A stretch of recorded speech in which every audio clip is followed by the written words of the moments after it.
Sir চলেন sir. Sir এই যে এই পাশে লাইনটার একটু ট্রাবল ছিল, এটা আমরা গতকালে সেরে নিয়েছি। এখন এই আরে লক্ষ্মী তুই দেখে কাজ করবি না? না দেখিনি স্যার আরে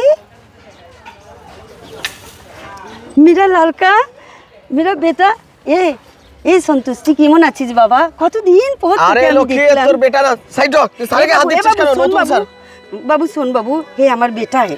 আরে লক্ষ্মী তোর কি মাথার সমস্যা? নতুন অফিসার আসছে আমাদের এটা পরিদর্শন করতে, কি তোর ছেলে ছেলে বলতেছিস? সর, উনি তোর ছেলে হতে যাবে কেন? আরে সর বাবু শোন বাবু, ও ও ও আমার বেটা। এ বাবু আরে গায়ে হাত দিস না। আমাকে চিনতে পারছিস না? আমার বেটা। বাবু শোন বাবু, বেটা তুই আমাকে চিনতে পারছিস না? দেখ বাবা লক্ষ্মী কেন ঝামেলা করতেছিস? ও তোর বেটা না, উনি নতুন স্যার আমাদের। কেন বুঝতে পারছিস না বাবু? ও আমার ছেলে হে। তোর বাবা অসুস্থ আছে, আমি অসুস্থ।